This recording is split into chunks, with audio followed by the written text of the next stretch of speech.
vamos a ponernos en marcha. Bien, muy brevemente les presento a la doctora Françoise Quiserbo. Me acompaña también Jacqueline Quiserbo, que es la presidenta de la Fundación Quiserbo, que trata de difundir la obra de Joseph Quiserbo, ya fallecido, pero que tiene escrita una obra monumental, pionera en lengua francesa, traducida al español, con la colaboración de Casa África, Historia de África Negra. Y la Fundación desarrolla muchas más actividades. Al final de la conferencia ustedes pueden también preguntar o hablar con la señora presidenta de esta fundación, Jacqueline Quiserbo, que también nos acompaña. Les presento a nuestra ponente esta noche en la conferencia inaugural, a quien agradezco el esfuerzo de venir desde Burkina Faso para intervenir en esta con todos ustedes, y le damos la bienvenida a la Universidad de Salamanca, recordando que tenemos un convenio con Burkina Faso. Nos visitó la ministra de Cultura hace años y la universidad tiene muy buenas relaciones con este país. Esperemos que continúen en este sentido. Brevemente, la doctora Françoise Quiserbo es un magnífico, para resumir, ejemplo de la antropología aplicada concretamente al derecho y al derecho privado. Ella combina sus estudios de antropología, precisamente en la Sorbona, en París, con la opción de antropología jurídica, con sus estudios puramente de derecho. Ella estudió previamente en la Universidad de Dakar, en Senegal, y finalizó sus estudios de doctorado en París, París II y luego la Sorbona.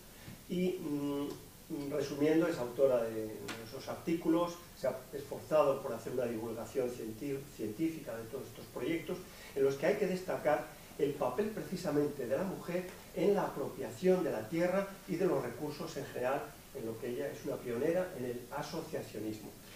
Y comprometida en este acceso de la mujer a los recursos, ha promocionado la creación de asociaciones, y entre ellas está la Fundación Joseph Quiserbo. Por lo demás, ya digo, es un magnífico ejemplo de antropología aplicada al derecho. No quiero decir más, sino agradecerle nuevamente de nuevo su presencia y cedo la palabra y con nuevamente la bienvenida a Françoise. Gracias.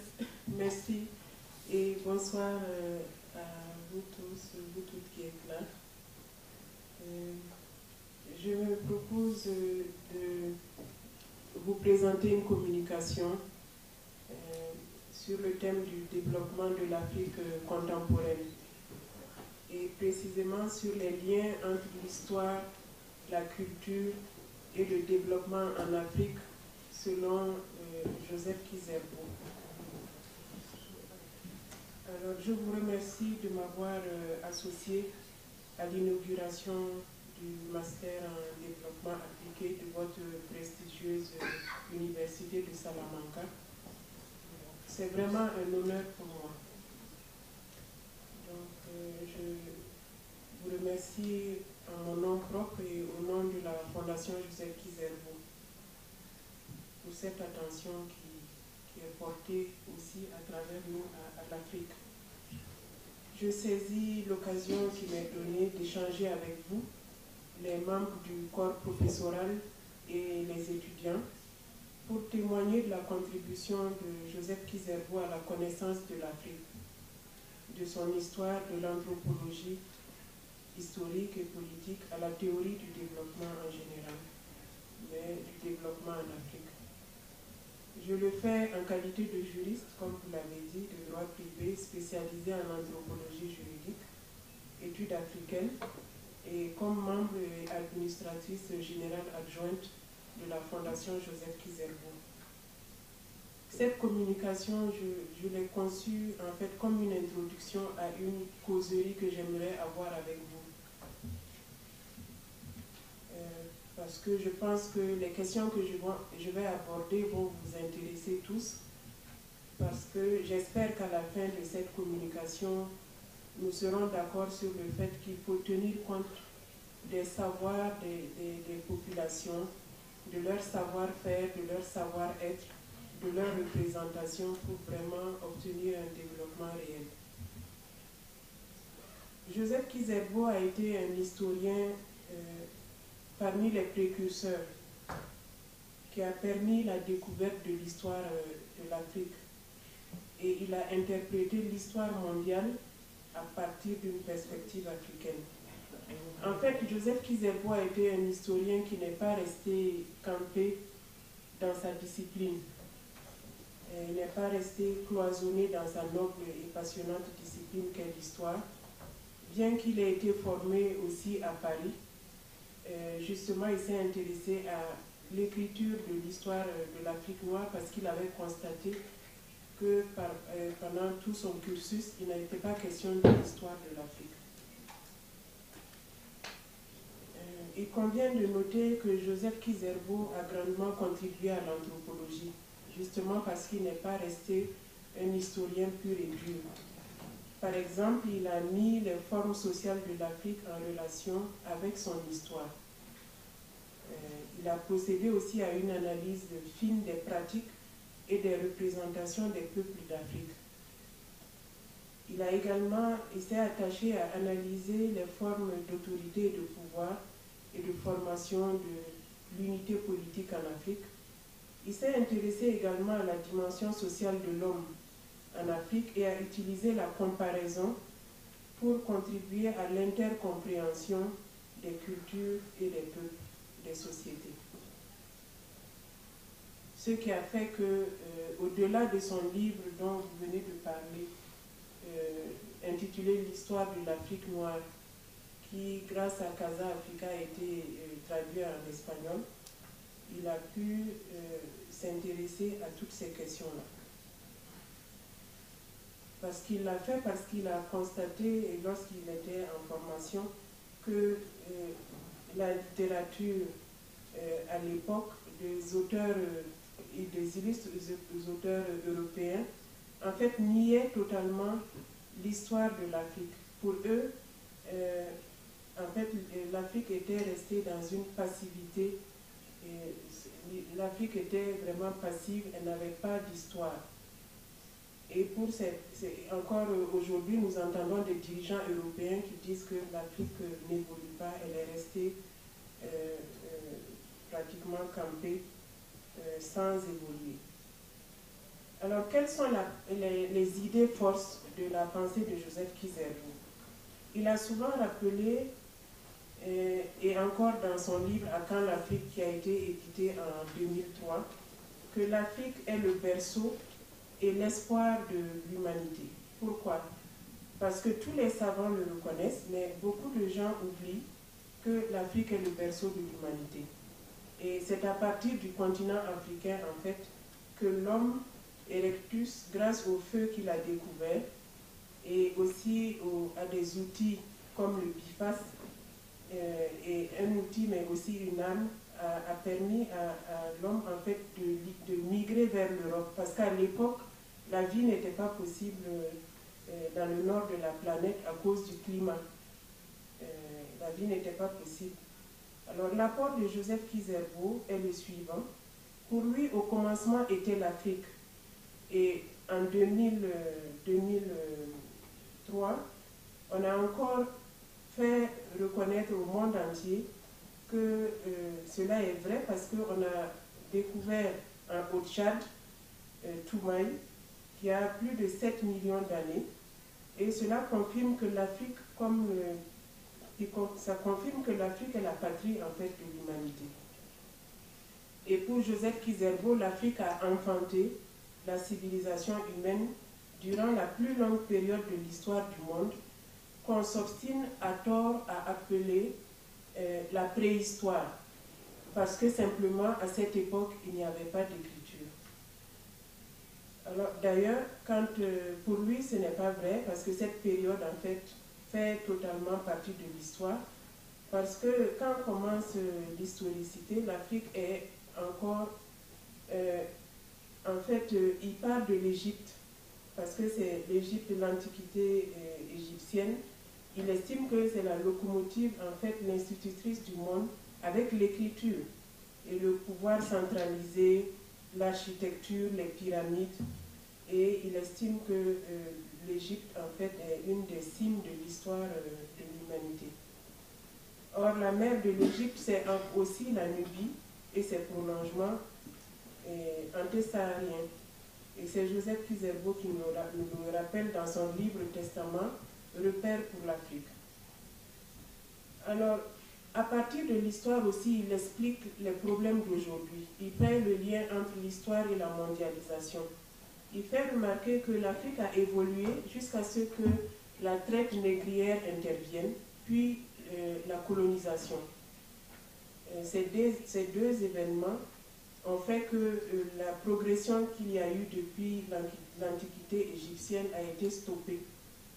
Et aussi l'évolution qu'il y a eu à partir des empires de plus en plus importants. Par exemple au Mali, où il y avait un développement remarquable et attesté par les savants et voyageurs. Il faut savoir qu'à l'époque, il y avait pas mal de savants, de maîtres qui se déplaçaient pour aller en Afrique, par exemple à Tombouctou, pour écouter les savants. Et il y avait un enseignement supérieur à cette époque-là.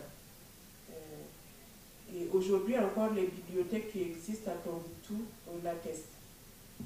Mais c'est cette traite des Noirs et l'esclavage et la colonisation qui ont fait que, en fait, l'Europe a été propulsée dans l'industrialisation et l'Afrique n'a pas pu accumuler de capitaux pendant 4 siècles. Cela du 16e au 19e siècle. C'est quand même une situation dont il faut tenir compte.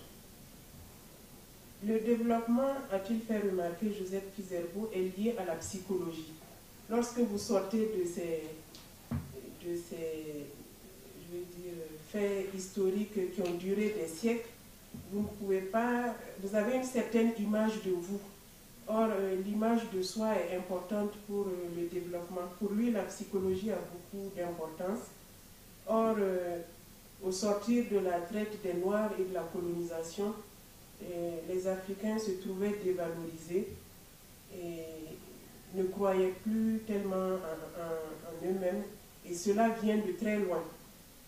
Mais il explique dans ses écrits qu'en fait, quand les Européens sont arrivés en Afrique, ils respectaient les Africains et les rois africains, comme ils respectaient les rois d'Europe. C'est après la traite négrière et la colonisation que les Africains ont été dévalorisés et le racisme est apparu. Du point de vue politique également, les systèmes politiques ont été désaxés, donc il y a eu une rupture dans le processus de développement. Une autre idée du professeur Joseph Kizerbo, c'est que le développement n'est pas une course olympique. Selon lui, entre l'Afrique et l'Europe, il y a eu ce péché originel-là. Et c'est ce qui fait encore de la traite des Noirs et de la colonisation. Et ça a été, c'est pendant que les Européens s'auto-développaient, ils ont voulu apporter aussi le développement à l'Afrique. Ils utilisaient le terme de mise en valeur. Et c'est ce malentendu-là, pour Joseph Kizerbo, c'est ce malentendu structurel, fondamental, qui dure depuis des siècles et qui pose problème. Or, selon lui, on ne développe pas, on se développe. C'est vraiment sa devise. On ne peut pas développer quelqu'un à sa place. Alors, Joseph Kizerbo fait un lien, et pour lui, il y a un lien étroit entre la culture africaine et la culture universelle. On ne peut pas couper la culture africaine de la culture universelle. Et pour lui, ça pose le problème des relations entre l'Afrique et les cultures africaines et les cultures extérieures. Et les cultures extérieures ont déjà marqué le continent de plusieurs manières, par les langues, par les techniques, les religions, le mode vestimentaire, le système de santé, le droit, la communication, alors que l'ouverture au monde pour lui est importante. L'Afrique ne doit pas être fermée sur elle-même, mais parce que cette ouverture est indispensable au au progrès des peuples africains, mais aussi des peuples d'ailleurs. Parce que le mimétisme, en matière de... En tout domaine hein, par exemple en matière de droit, c'est une négation de la culture. Quand vous imitez l'autre, vous niez votre propre culture. Alors, il le dit dans son livre Testament repère pour l'Afrique, à la page 60. Pour lui, en fait, le développement, c'est pas imiter l'autre. C'est surtout, pour lui, le développement, c'est la multiplication des moyens et des fins, des voies et des choix de vie et des raisons de vivre. Par contre, le sous-développement, c'est la raréfaction des choix. La misère, c'est l'absence totale de choix, l'extermination de la dignité. C'est comme ça qu'il définit le développement et le sous-développement. Et selon lui, le développement n'est pas lié aux indicateurs de croissance seulement, surtout lorsqu'ils sont macroéconomiques. Il faut faire coïncider l'histoire et le développement. Pour lui, l'histoire et le développement sont liés. Et il faut faire coïncider l'histoire du développement sur tous les continents et le développement aussi de l'histoire. Et c'est l'homme qui fait le développement de l'histoire. Et là encore, on peut dire que le mimétisme ne permet pas ce développement endogène, fondé sur les réalités du terrain. Pour cela, lui, il pense qu'il y a deux leviers majeurs. Dans le cadre de l'histoire-représentation, nous sommes en anthropologie, les représentations sont importantes. Et l'histoire-représentation et conscience est importante. Pour lui, il faut diffuser au maximum auprès des jeunes Africains, parce qu'aujourd'hui, c'est l'ère de la mondialisation. Et les jeunes Africains, comme les jeunes Espagnols, sont sur Internet, ils ont des portables, c'est les nouvelles technologies. Ça fait qu'il y a des risques qu'ils perdent pied, qu'ils ne se rappellent pas de leur histoire, qu'ils soient pris dans ce mouvement-là, et qu'ils perdent pied, qu'ils soient déracinés. Or, c'est pour ça qu'il pense qu'il faut donner aux jeunes Africains des images de l'Afrique d'hier pour leur montrer d'où ils viennent, la source même du fleuve où ils ballottent, parce qu'ils sont quand même en Afrique et le contexte est africain, même s'ils sont tournés en grande partie vers l'extérieur. Par ailleurs, pour lui, il faudrait faire du développement une vaste entreprise d'éducation. Nous sommes dans une université. Joseph Kizerbo était un universitaire et il a beaucoup mis l'accent sur le rôle de l'éducation pour le développement. Et pour lui, l'éducation aussi doit être une vaste entreprise de développement. C'est dans les universités, pas seulement, mais dans les universités, en lien avec les membres des communautés, que le développement peut se faire. Il faut des chercheurs en sciences sociales, en sciences, tout court, pour que le développement se fasse. Et lui-même, il a dirigé une institution dont la dénomination est le Conseil africain et malgache pour l'enseignement supérieur.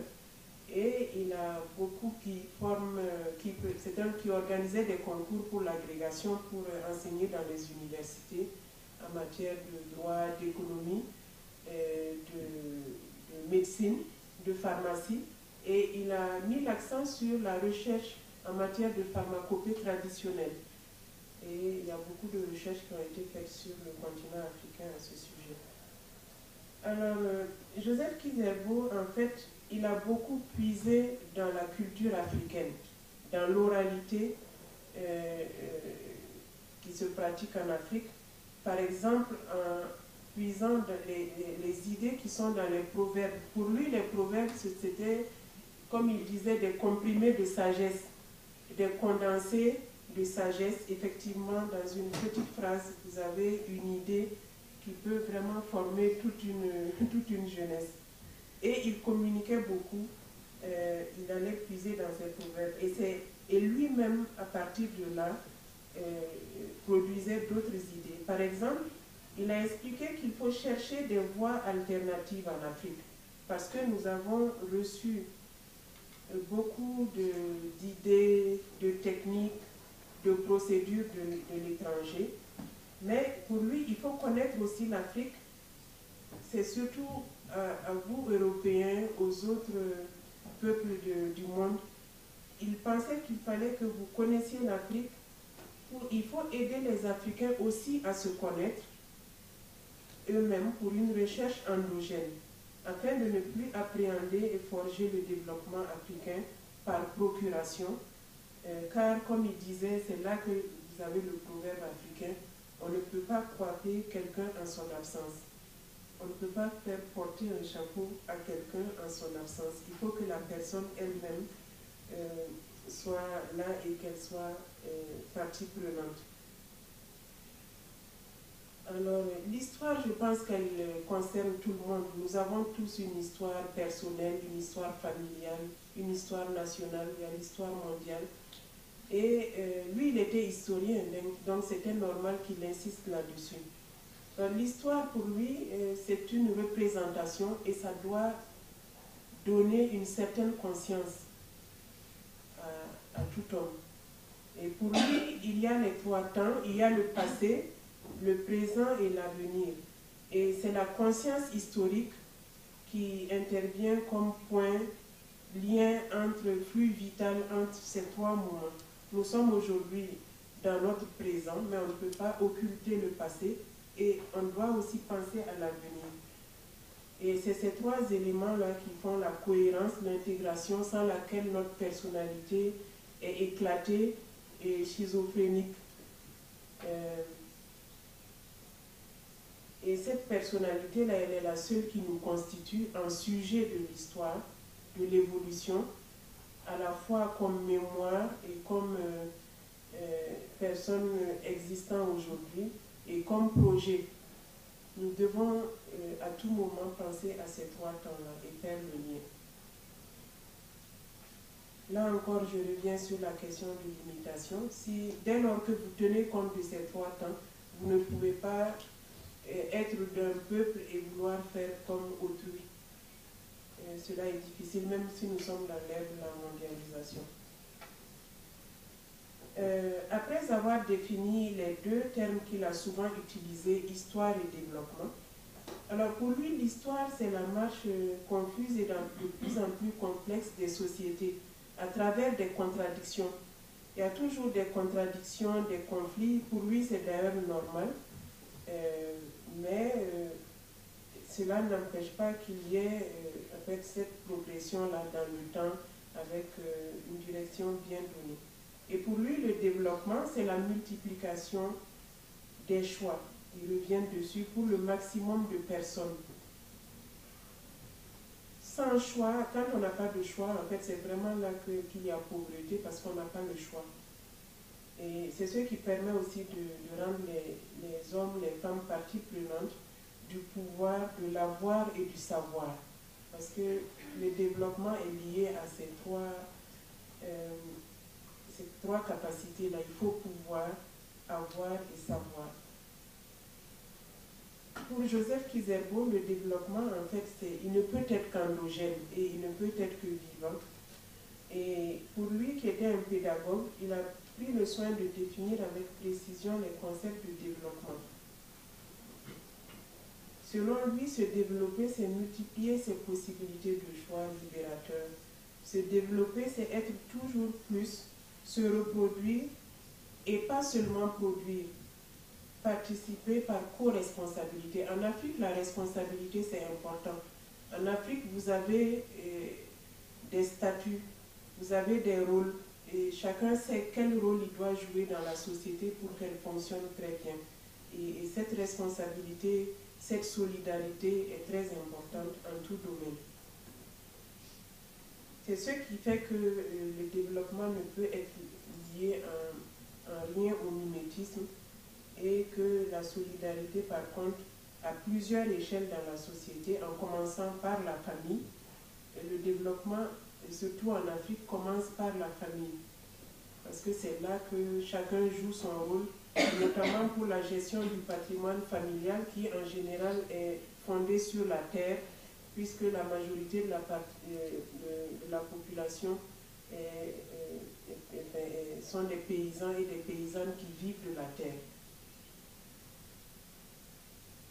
Alors, le développement signifie pour Joseph Kizerbo, bien sûr, avoir, parce que surtout en Europe, tout est lié à l'avoir, au bien matériel.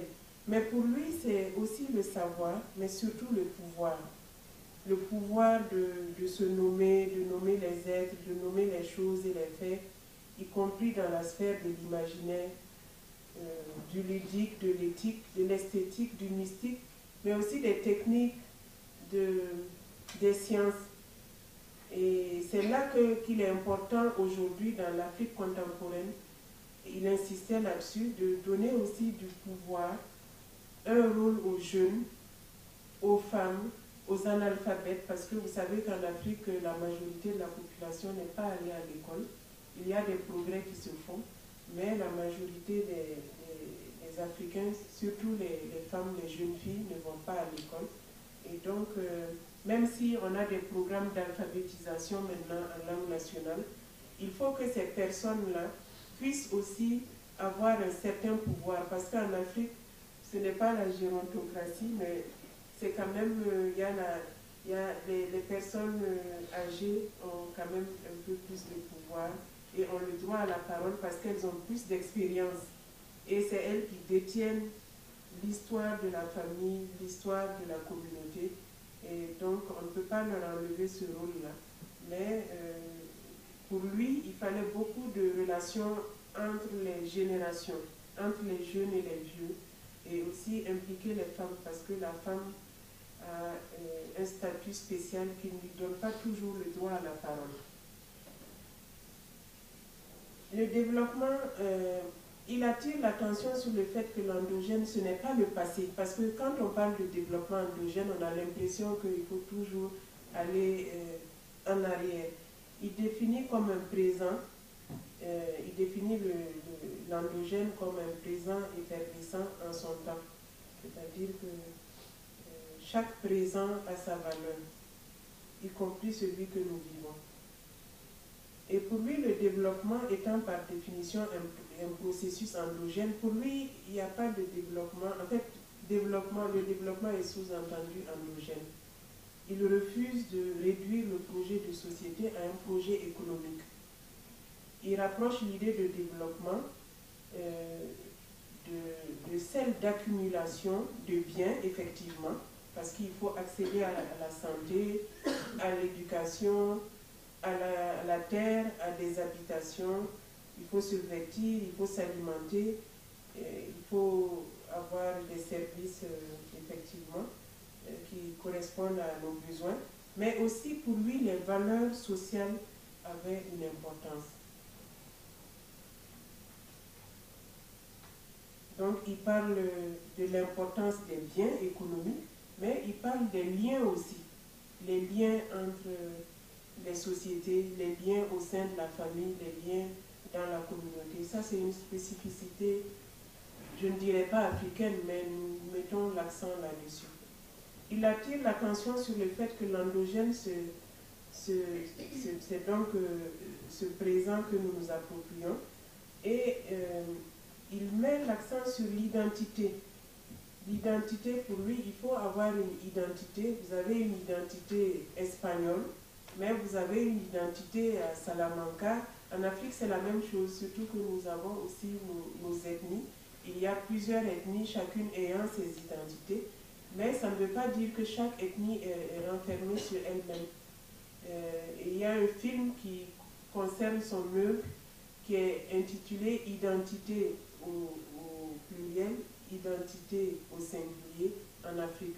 Ça veut dire que les Africains avaient une capacité aussi à se fédérer, à faire des choses ensemble pour évoluer, se développer. Et pour lui, cette identité-là est le point d'appui, le levier qui constitue la rampe de lancement de tout développement. Et le développement endogène implique une identité africaine authentique. Tout développement doit commencer par la reconnaissance de cette identité. Si vous voulez intervenir en matière de santé, il faut que vous reconnaissiez l'identité des populations, leurs besoins, leur représentation pour pouvoir en tenir compte. Et pour lui, l'Africain lui-même devait être avant d'avoir. Ça, c'était un message qu'il lançait en fait aux jeunes. Parce que les jeunes aujourd'hui qui sont nés il y a 20 ans et autres, ils ne connaissent pas leur histoire à fond. Surtout que nous avons perdu des repères en matière d'éducation. À l'époque, l'éducation traditionnelle faisait qu'il y avait des liens entre les générations et que l'histoire se transmettait facilement. Aujourd'hui, avec la colonisation, nous avons un pluralisme en toute matière, en droit. Et aujourd'hui, ils ont la télévision, ils ne connaissent pas bien leur histoire. Et donc, pour lui, il faut que tout Africain soit d'abord, il faut être avant d'avoir. Vous ne pouvez pas demander à avoir un véhicule, à avoir un ordinateur, une télé, sans vous connaître vous-même. Et ça, c'est un message qu'il a souvent lancé. Ça veut dire que même notre système éducatif doit en tenir compte. Il faut être d'abord avant d'avoir. Je ne vais pas être trop long, je vais conclure et en espérant que vous allez me poser des questions pour qu'on puisse plutôt parler de ce qui vous intéresse.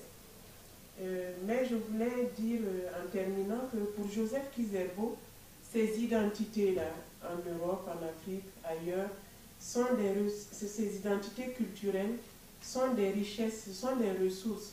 Et pour lui, en Afrique, ce sont des ressources autant que les ressources minières. Et il estime que et ce sont des ressources vivantes et qui sont capables de créer toutes sortes d'autres ressources. Par ailleurs, ce sont elles aussi qui donnent un sens aux autres ressources. C'est la culture qui donne un sens aux autres ressources.